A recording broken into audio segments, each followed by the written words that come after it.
Good afternoon.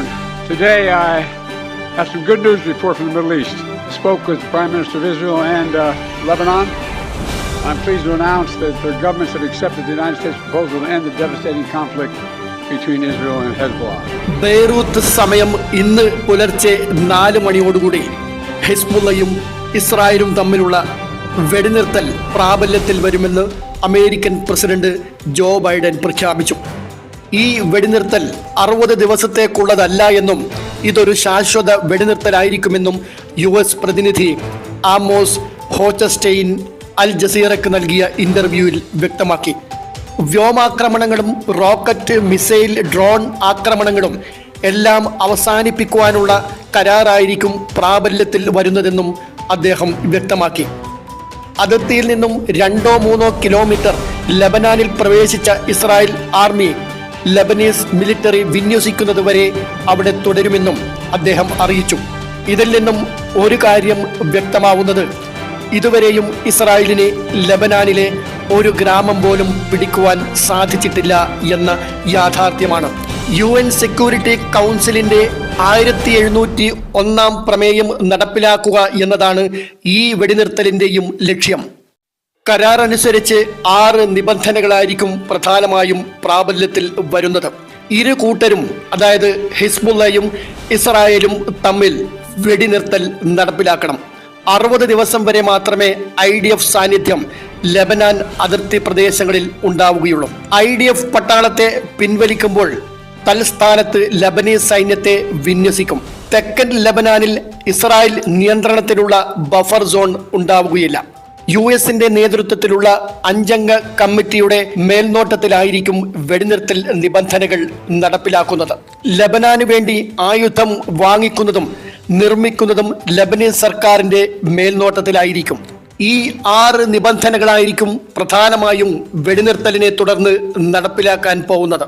വെടിനിർത്തൽ ദിവസം American president പ്രഖ്യാപിച്ചു എങ്കിലും ജനങ്ങൾക്ക് തിരിച്ചു വരുവാനുള്ള യഥാർത്ഥ തീയതി തങ്ങൾ അറിയിക്കുമെന്നാണ് ഇസ്രായേൽ ആർമി വക്താവ് അവിച്ചെ അദരി മുന്നറിയിപ്പെന്ന നിലയിൽ ലബനീസ് ജനങ്ങളെ അറിയിച്ചത്. അതുകൊണ്ട് ഉടനെ തങ്ങളുടെ വീടുകളിലേക്ക് മടങ്ങി വരരുത് എന്ന് ഇസ്രായേൽ അറിയിച്ചു. അതേസമയം തങ്ങളുടെ പ്രഖ്യാപിത ലക്ഷ്യം നേടാൻ സാധിക്കാതെ ഹിസ്ബുള്ളയ്ക്ക് പിൻവാങ്ങേണ്ടി വരികയാണ്. ഗാസയിൽ വംശഹത്യ അവസാനിപ്പിക്കുക എന്ന ലക്ഷ്യത്തോടെ ഹമാസിന് പിന്തുണ പ്രഖ്യാപിച്ച് ഹിസ്ബുള്ള ഇസ്രായേലുമായി നടത്തിക്കൊണ്ടിരുന്ന 1 വർഷം നീണ്ടുനിന്ന യുദ്ധം ഹിസ്ബുള്ളയെ സംബന്ധിച്ചിടത്തോളം വലിയ നഷ്ടങ്ങൾ മാത്രമാണ് സമ്മാനിച്ചത്.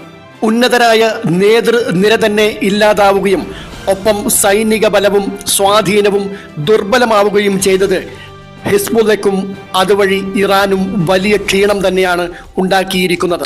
അതേസമയം ഇസ്രായേൽ പദ്ധതികൾ പൂർണ്ണമായ രീതിയിൽ ലബനാനിൽ നടപ്പിലാക്കുവാൻ സാധിക്കാതെ സൈന്യത്തെ പിൻവലിക്കേണ്ട സാഹചര്യം വന്നത് ഇസ്രായേലിനും അതൃപ്തി ഉണ്ടാക്കിയിട്ടുണ്ട്. അതുകൊണ്ട് തന്നെ ഈ വെടിനിർത്തൽ കരാറിൽ ഇസ്രായേൽ പൂർണ്ണമായും തൃപ്തരല്ല.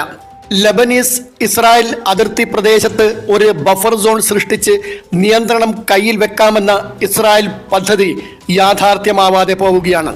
5000 ലബനീസ് സൈന്യത്തെ ഹിസ്ബുള്ളയ്ക്ക് പകരം അതിർത്തിയിൽ വിന്യസിക്കുക എന്നതാണ് ലക്ഷ്യം.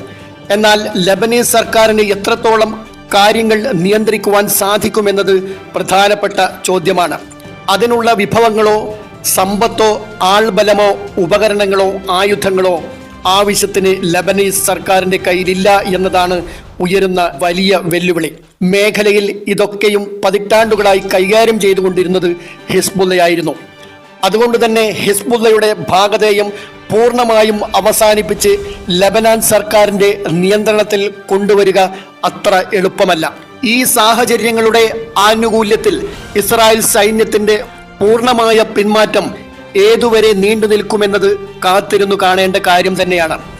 2005-ലെ 1559 നമ്പർ UN പ്രമേയവും 2006-ലെ 1701 നമ്പർ UN പ്രമേയവും മുന്നോട്ട് വെച്ച പ്രധാന നിബന്ധനകൾ നടപ്പിലാക്കുക എന്നതാണ് ഈ വെടിനിർത്തൽ കരാറുകളുടെയും ലക്ഷ്യം. ഹിസ്ബുള്ളയെ നിരായുധീവൽക്കരിക്കുകയും ആയുധ വ്യാപാരത്തിന് ഉപരോധം ഏർപ്പെടുത്തുകയും ചെയ്യുക എന്നതാണ് ആ പ്രമേയങ്ങളിൽ നിർദ്ദേശിക്കപ്പെട്ട സുപ്രധാന നിബന്ധനകൾ. മേഖലയിൽ ഇസ്രായേൽ സാന്നിധ്യവും സ്വാധീനവും നിലനിൽക്കുന്ന കാലത്തോളം ഇത് പൂർണ്ണ രൂപത്തിൽ പ്രാബല്യത്തിൽ വരുമോ എന്നതും കണ്ടുതന്നെ അറിയണം. ലബനാനിൽ മാത്രമല്ല ഗാസയിലും സമ്പൂർണ്ണ വെടിനിർത്തൽ പ്രഖ്യാപിച്ച് ഗാസയിൽ നിന്നും വെസ്റ്റ് ബാങ്കിൽ നിന്നും ഇസ്രായേൽ സൈന്യത്തെ പൂർണ്ണമായും പിൻവലിച്ചാൽ മാത്രമേ മേഖലയിലെ ദുരിതങ്ങൾ അവസാനിച്ച് സമാധാനം പുനഃസ്ഥാപിക്കപ്പെടുകയുള്ളൂ. അതുപോലെ ഫലസ്തീൻ രാഷ്ട്രം എന്ന സങ്കല്പം യാഥാർത്ഥ്യമാകുന്നതുവരെ അടിസ്ഥാന വിഷയം പരിഹരിക്കപ്പെടാതെ നിലനിൽക്കുകയാണ്. ആ അടിസ്ഥാന വിഷയത്തെ അവഗണിച്ച് ഉണ്ടാക്കുന്ന കരാറുകളും പദ്ധതികളും പരിഹാരങ്ങളും അടിത്തറയില്ലാത്ത കെട്ടിടം പോലെ, അഥവാ അടിത്തറ ദുർബലമായ കെട്ടിടം പോലെ പരിഹാരങ്ങളും പദ്ധതികളും കരാറുകളും ദുർബലമായിരിക്കും, താൽക്കാലികവുമായിരിക്കും. അതുകൊണ്ട് തന്നെ UN നിർദ്ദേശിച്ച ശാശ്വത പരിഹാരമായ 2 സ്റ്റേറ്റ് സൊല്യൂഷൻ അഥവാ 2 രാഷ്ട്രങ്ങൾ എന്ന നിർദ്ദേശം നടപ്പിലാകുന്നതുവരെയും ഫലസ്തീൻ വിഷയം ശാശ്വതമായി പരിഹരിക്കപ്പെടുകയും ഫലസ്തീൻ ജനങ്ങളുടെ ദുരിതം അവസാനിപ്പിക്കുകയും ചെയ്യുകയില്ല എന്നതാണ് യാഥാർത്ഥ്യം.